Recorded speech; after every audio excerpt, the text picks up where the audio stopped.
Hello everyone. In case you don't already know me, my name is Adia Rain. I am 50, almost 51 years old this year, and I've been doing pole casually from my apartment, one bedroom apartment with a portable cheap pole for about almost 2.5 years. About 2.5 years. And this is dry hands I'm putting on now, and I'm going to demonstrate what I've been working on. So I was showing you guys this on my last live stream, which I do Mondays or Wednesdays, depending. And my live stream cut off halfway, so I didn't get to finish everything, so I'm just going to put it in this video today. So let's get started before I talk too much. So I have not warmed up, but I'm just going to wing it, okay? If you want to know how to warm up, I do warm up every live stream I do. And, you know, it's just stretching. It's very important. You know, it needs to be done. You need to stretch. You know, there's a lot, you know, you need to get your body moving and warming up before you attempt this. So this is going to be a shoulder mount to, like, basically, I'm going to get into the Superman, and I'm going to do a Superman drop. And that's what I'm working on. So any professional polers watching this, don't judge me. This is just something I'm working on, okay? This is my progression videos. Here we go. So we're gonna do shoulder mount, up, clasp, to Superman. We're gonna come all the way up into a Superman, and then we're gonna drop. Okay, so that's what I'm working on, and I believe I'm getting a lot better at it. The reason I know I'm getting better is because when I was doing a Superman drop, let me show you. When I would get into my,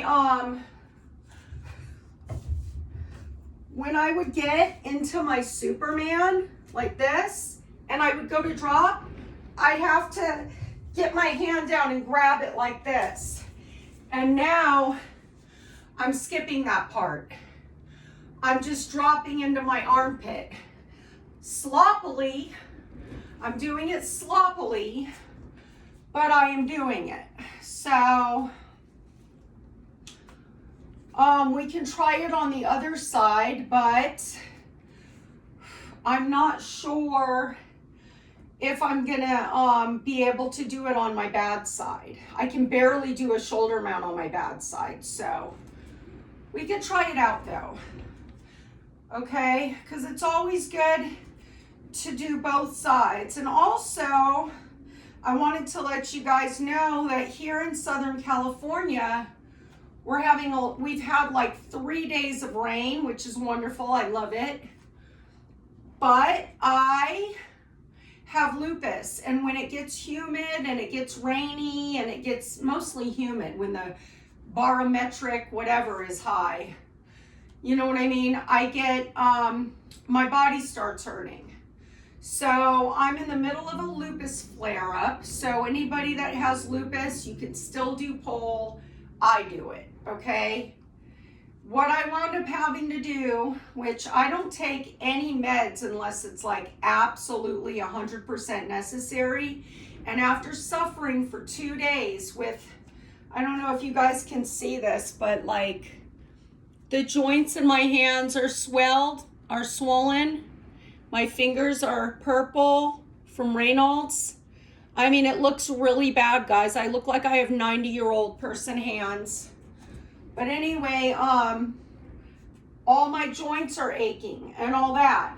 So what I did was I took, what I do is I have a prescription of prednisone, and when this happens to me, I dig that prescription out, and I do like metronol prednisone packet. Like I have one that has the dosages on it that I saved from a long time ago, and I cut my prednisone to equal what the taper down packet does, and then I just take prednisone during a flare up. So I'm on prednisone now, right now, and I'm not supposed to be taking this, okay? It's really bad for your kidneys and your liver, and my kidneys and liver are fine, but I'm trying to be proactive, so I try to stay away from medication that is basically harsh on your organs. So I don't like to take ibuprofen, but you know, when you're in like a whole lot of pain and you can't even function or get out of bed, sometimes you just got to bite the bullet, right? So I bit the bullet and I took a 600 milligram ibuprofen, and so far I've taken 6 milligrams of prednisone today. And I'm able to do my poll video. So, and I wanted to I'm going to do the other side, and then I have a little bit of life coaching to do.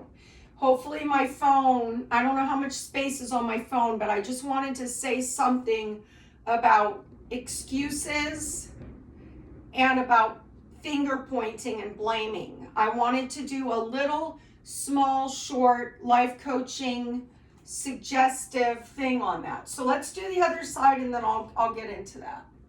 Okay, so shoulder mount to almost like a crucifix, but not, okay? So shoulder mount up, push up, clasp with the legs, come down, grab the pole if you have to with this foot, but you're piking into a Superman, a full-blown Superman, and then you're letting go and grabbing with your armpit. So that's what I'm working on. I'm trying to get graceful at that. And hey, I think I actually did better on my bad side than on my good side. I always surprise myself that way. You guys get a poll and start polling, ladies. You'll surprise the shit out of yourself. The shite. Okay, really quick, because my phone, this iPhone that I have, I will not pay for storage on it, guys. I won't. So I don't know how long I have to say this, but you know, I'd be cruising. I'd be cruising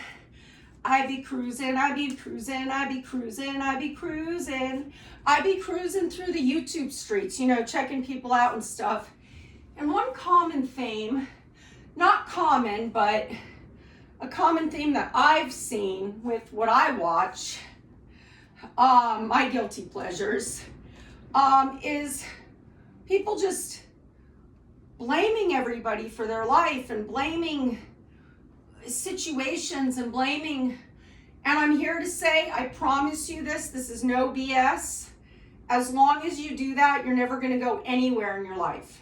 As long as you point your finger at somebody else, even if it's their fault, even if they did it to you, even if they tried to yeet your ass for several years. Okay, there's a thing that's called, okay, what I've heard on the channel I watch and on other channels I watch, I've heard it called blood trauma. But the person that's talking about it, it's not actually, that's like maybe the slang. What it's actually called, and I learned this in psychology, and I do have a degree, not in psychology, but in science, and I took some psychology as prerequisite classes, and I took 2 psychology classes as a elective, because I liked it a lot. So in psychology, we learned that is called generational trauma. It can mean a lot of different things. You know what I mean? It's passed down from generation to generation to generation, and you're left with trauma. And the first thing you got to do is, when you recognize you have generational trauma, you just got to stop it. You got to stop the cycle right then and there. You got to stop blaming people, okay? If you were an abused kid, if you were the black sheep, if you were like, whatever the case may be, whatever kind of trauma that you suffer from, you've got to say, I suffer from trauma, but it is not anyone else's responsibility now but my own to fix it. And if you don't get in that mindset, you're always going to be miserable, and you're always going to be blaming people, and you're going to be angry, and it's going to lead to like insomnia and not sleeping good at night. And you may even start using drugs to self-medicate to get sleep at night, because no one likes to be up all night. But this generational trauma will keep you up at night. You know what I mean? And getting sleep and dreaming and all of that stuff, I cannot express to you how important that is. But a lot of reason that people have insomnia is due to generational trauma and things that have just been implanted in them from birth. Anxiety and all these other things. Do you know what I mean? And so then the next thing, once you realize you have generational trauma or whatever, once you realize that your life is a complete disaster in your perception, maybe to other people your life isn't a disaster, but if you perceive your life as a disaster, then it's a disaster, right? So if your life is a disaster, okay, if it's a disaster, then the next step to do is to say, I forgive, I don't forget, because you need to not forget, because you need to know who to stay clear of, right? So you don't want to forget who did you dirty. You don't want to forget about all that, but what you want to do is let it go. Let it go and focus inward on yourself and say to yourself, what do I need to do? What resources are out there that I can use to make my life better? Okay, I want to express this because it's very important. If you've been told from whoever, teachers, coaches, moms, dads, sisters, siblings, husbands, that you're, too sensitive, or you've got a learning disability, or let me explain something to you guys, okay? I have something that's worse than dyslexia. When I was in a girls' home, I got tested because everybody thought I was like totally autistic, like totally not autistic, but like slow, challenged, okay? Because I could not get good grades. And they did a test on me, and they found out that not only was I dyslexic, but half of the words were missing, half of the whole page, like a whole page with sentences, was like chopped in half. So I saw half a word, half a page, every other letter, and every one of those letters were either turned upside down and spun around backwards. There was this big long name they gave it, and they put me in physical therapy, and my grades did go up, and I had to study less.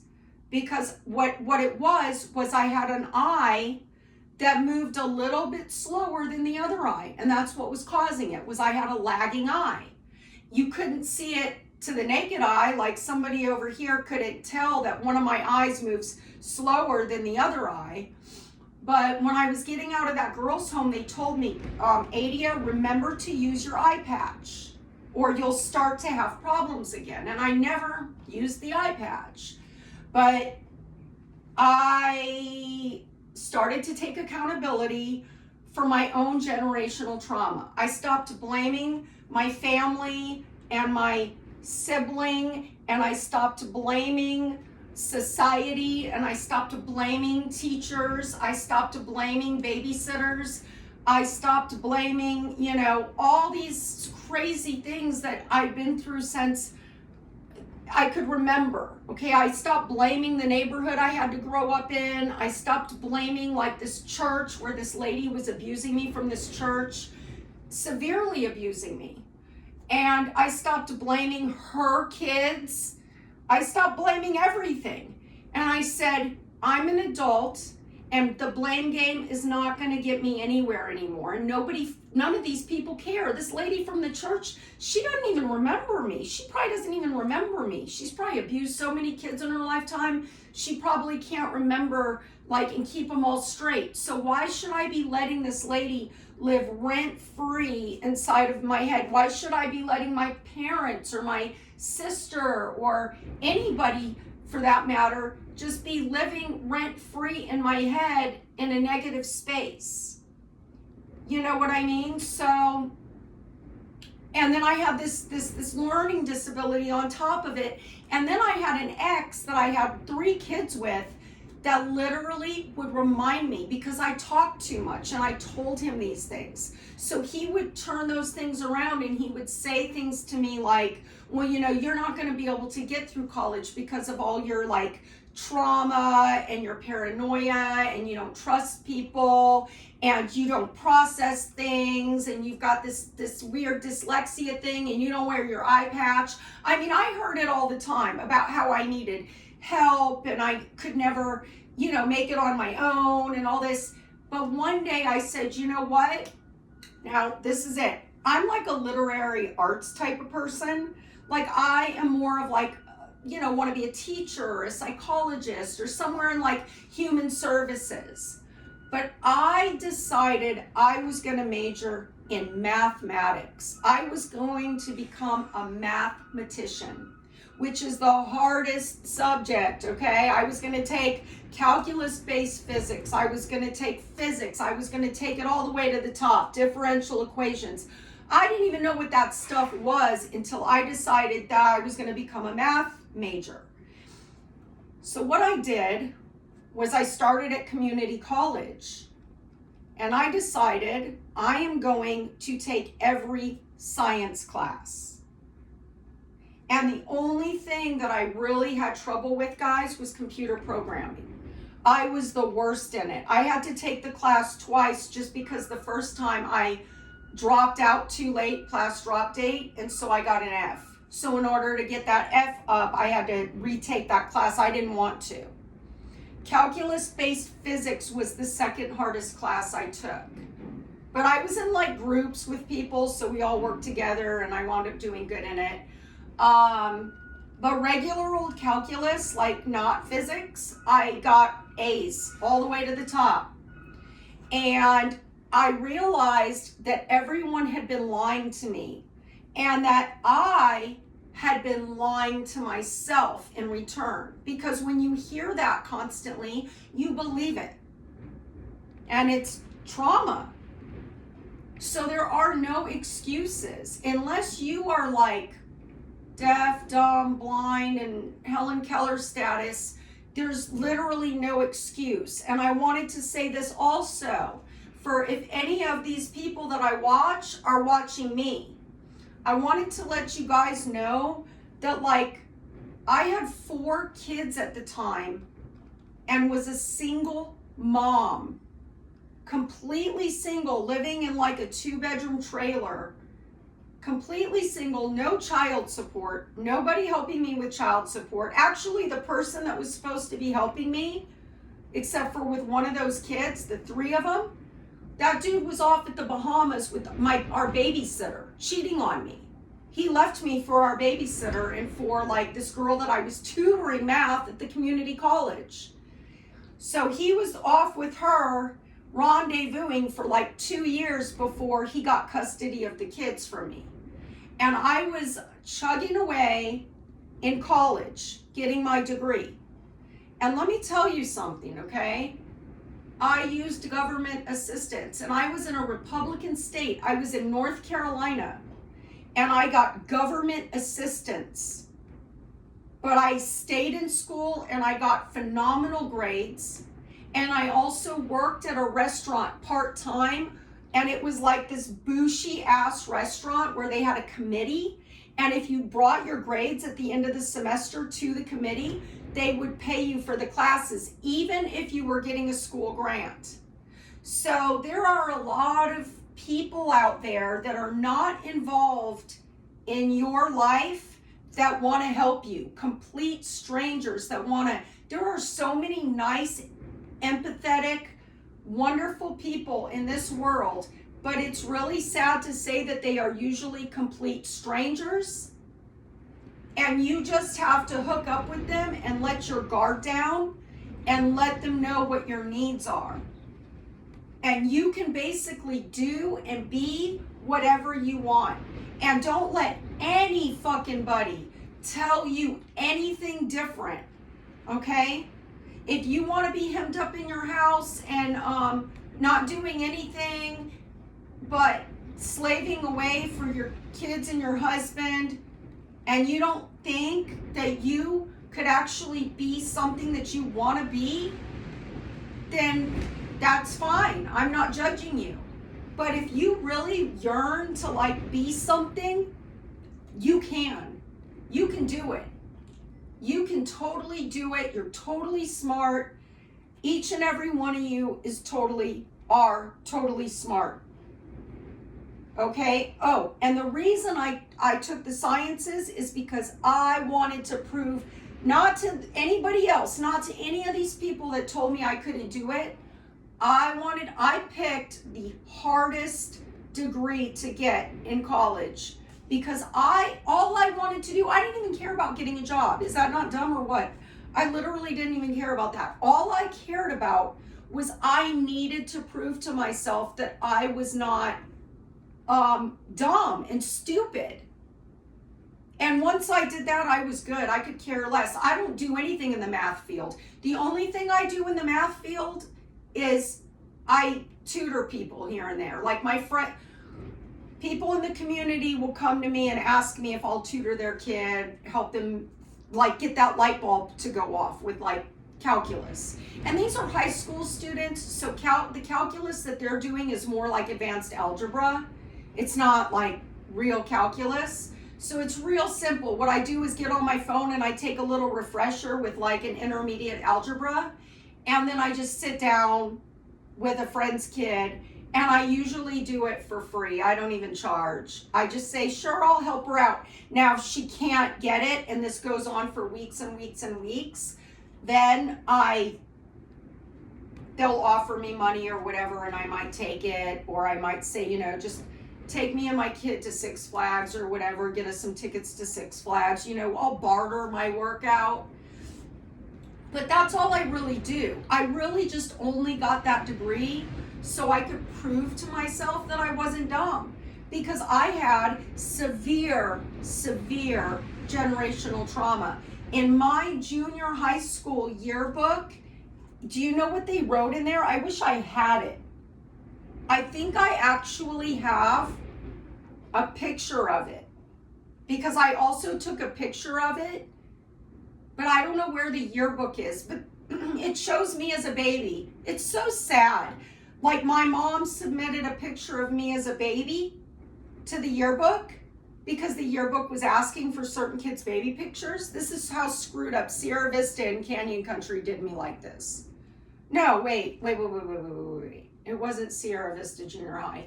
It was Bowman High School in Canyon Country, California. They did this to me, okay? They put a baby picture of me in the yearbook, and it said my full name, and it says, she says she wants to be a psychiatrist, but all that she's going to be doing is wearing clown clothes because she just escaped from a psychiatric ward, and she's going to be dressed up in disguise as a clown on the run from the psych ward, raking leaves in her parents' front yard. That's what it said about me in the yearbook. And I'm not bullshitting you. I will find that clip. Hopefully I can. If not, maybe my mom has it. But I put it on all of my kids' lives, okay? No fingers crossed. That is what it said in the yearbook about me. You want to talk about traumatized? And I laughed at it. I thought, oh my God, this is so funny.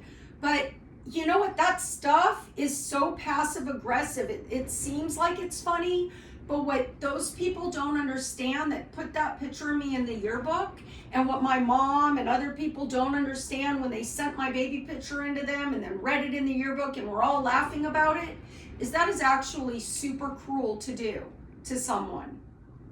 And I believed it for the longest time. And you know what it made me do? It made me rush into a marriage that I didn't belong in. It made me think that I couldn't get better than anything that I had at that moment. I didn't think I could do good on my own. I didn't think I was worth anything. I thought I was some stupid idiot. And it took me till I was 30 years old. Well, I was like 20, I think I was 28 when I said, you know what, I'm going to try college. Because I was just so sick of everybody. I said, is this my whole life? You know what I mean? Am I going to be like a housewife for the whole rest of my life? And what if I want to, I thought at that time that maybe I wanted to raise my children. That's what I thought. I didn't realize I was going to get all into drugs and have a major downfall and become a P for a little while. And I didn't know that these things were going to happen to me, at that time. I thought I was going up, not down. So I thought, okay, am I going to be like this housewife that's listening to this guy, treat me like I'm stupid and like beat me whenever I don't do what he wants me to do? And him and his mom are both in the front yard jumping me. He's strangling me and his mom's kicking me while I'm like almost unconscious on the ground. I'm being kicked and beaten by this guy and his mother. You know what I mean? While my kids are looking out the window. You know what I mean? Like, is this my whole freaking life? You know what I mean? No. I said, you know what? I'd rather take my chances and just go to college. And if I fail out, at least I tried. A friend told me, what do you have to lose? You have nothing to lose. You know what I mean? So, and this guy was like not helping with anything. He wasn't like paying the bills or paying anything at all. All he was doing was playing video games, cheating on me. You know what I mean? But guess what? I stopped blaming him. I didn't say, oh, I've got this shitty life and, this happened to me and the church lady beat me and, the school said this about me in the yearbook and, my whole life is just ruined forever and I'm stupid. I did that for too long already and it wasn't getting me nowhere. So I said, you know what? I'm going to tell him to go be with the girl, go be with the babysitter. I don't even want you around. And I'm going to complete college, which I did. And I'm going to prove to myself that you guys are all wrong about me. I know it's true. I have a learning disorder. Yes, I know it's true. I grew up in an abusive household. Yes, very true. I know it's true. I don't have any of the tools to be in a successful marriage, relationship, none of that. Yes, it's true. I'm a drug addict. Yes, that's very true. All those things about me are true, but something else that's true about me is I'm not a dummy. I'm not stupid. If I want to learn how to do something or I want to become something and I put my mind to it, I can do it. And that's also true. We got to stop labeling ourselves and putting ourselves in this little box and allowing that to happen to us, because we are the ones that are allowing that to happen to us. So that's my life coaching. I hope you guys got something from that. I freestyled the life coaching thing, okay? I had other things I wanted to talk about. Like I did want to talk about about degrees that will be good in the future. I've done a lot of studying on that. I've watched a lot of videos and I've just done a lot of studying on that because I have a young child and I want to steer her right, because she'll be looking for jobs, in like 10 years from now. And I don't want her, with AI and everything, I want to make sure she's going down the right path. I want to steer her down the right path. So I had a whole list of like, I think it's like nursing, not in any order, not from 1 to 10, but it's like nursing, accounting, mathematics, physics, engineering, computer programming, informational technology, computer technology, and chemistry. Those are like jobs that are actually opening up at all times. So there's no competition, but super high pay. And there's a shortage of those people. So with that being said, I'm going to get on out of here. I hope you guys enjoyed my poll practice, and I hope you guys, if whoever needed to hear that about the generational trauma and not letting people make you think that you're dumb and not starting to believe the lies, you know what I mean?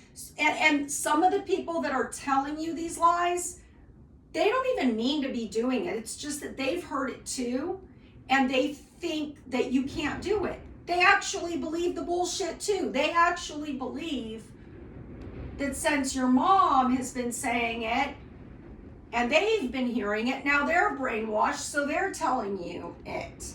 Do you know what I mean? So just because somebody's telling that to you doesn't mean they mean to be hurting you, but you have to set a boundary with those people, and you have to tell them, listen, I know you love me, I know you want the best for me, but I want to try this. And I don't want to hear about all the generational trauma, because I'm done with that.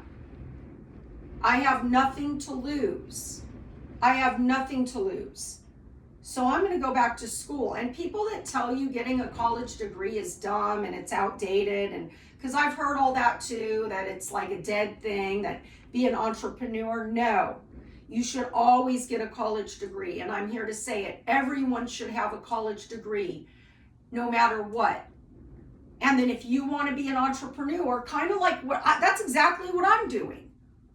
That's exactly what I'm doing. I have a college degree and I don't even use it, but I can use it. And if I need to use it, I can. And it's so nice to know that I have that, and no one can take it from me.